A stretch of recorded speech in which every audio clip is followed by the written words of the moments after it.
Hello guys and welcome to Reader's Log with a twist. So this vlog was not even meant to happen because it was just supposed to be traveling. So let me take you back a few days and tell you what was supposed to happen. So it was the end of the Tenerife training and I was supposed to go towards home. And my plan was to go by Garda Lake to visit Andrea Cookie and Point 7 and train with him for a little bit, test the sails. However, I found out just before arriving in Huelva, the port in Spain mainland, that there is no wind for the next almost a week there. So I decided that I'll just go straight home and train a little bit at home and finally see my family there.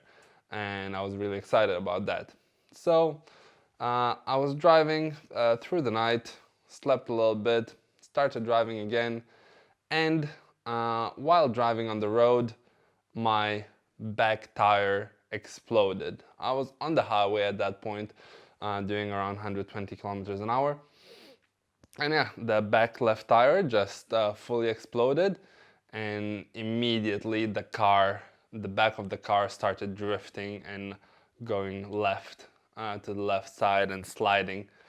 I tried to correct for it, steering my wheel to the left as well so that the wheels stay directly pointed towards that direction that the whole car is going to. But I think maybe I didn't press the accelerator or did not do it enough, but basically the back of the car overtook the front and I fully span around in the middle of the highway.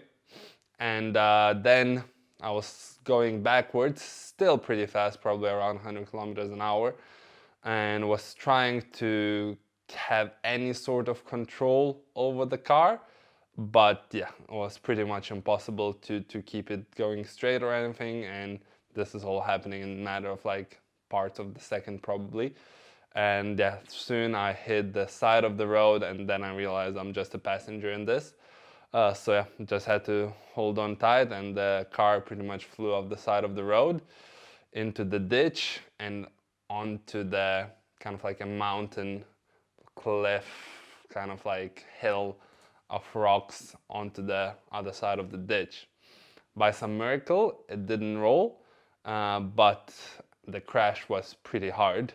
The result of this was that, well, obviously the back tire, which exploded, was destroyed, and the rim of that, and then the front tire of the same side is fully destroyed, and the rim as well.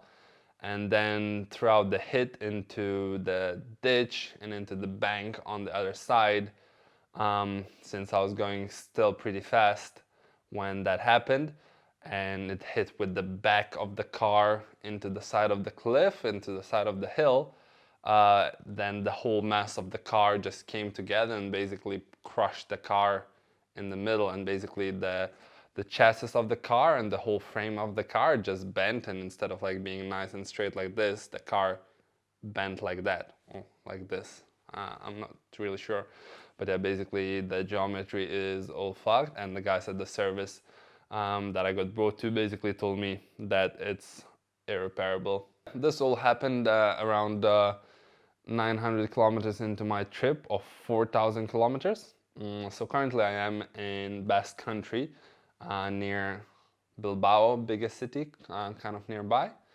And yeah, currently trying to figure out how I'm gonna get back home to Lithuania. So yeah, considering various options at the moment.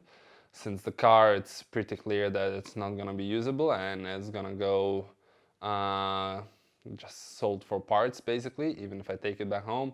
So the main option I'm trying to accomplish is to get it on a truck that carries cars and get it back to Lithuania, ride with the car. That will be the easiest way for the gear inside. I don't have to unload it and try to ship it in some other way.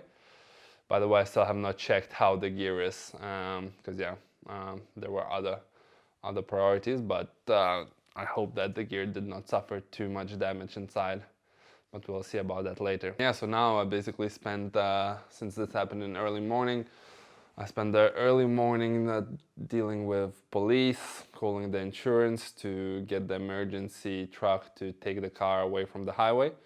But yeah, the insurance does not cover it, the cost of bringing the car across the whole continent of Europe, of course. So now the second part of the day, after I realized that the car is not repairable, is trying to figure out how to get back home with all the stuff that I have. So yeah, the first option is traveling with the car, but yeah, I'm also considering options of just selling the car to car part company here, and then just going in some other way just with my equipment. But yeah, it's given the fact that it's still kind of the height of the third wave, I guess, of the pandemic, and it's not so easy. And also at the moment it's the weekend, so nothing is working. Tomorrow is Sunday, so I'm pretty sure I'm staying here in the middle of nowhere. I can leave early next week and go towards home. So yeah, that's about it where I am at the moment, just making tons and tons of phone calls, trying to reach out to as many people as I can to see like what are the options for bringing myself and the car back. And yeah, I guess I'll take you on the journey on how it is going to be to go back home. I guess, yeah, I'm showing the good parts of the windsurfing life, but a big part of the windsurfing life is driving lots and lots of kilometers. And yeah, when you're driving when you spend a long time behind the wheel, the probability of accidents happening, of course, rises. Yeah, so the damage in total is, okay, the car suffering, and it's gonna be a huge step back for me in the season, financially and logistically, obviously. But at least I have my health, which is the most important thing. So, okay, let's go to another day and see how the journey back home progresses. Going home, going home. I guess that's a Christmas song, but maybe I'll still put it on.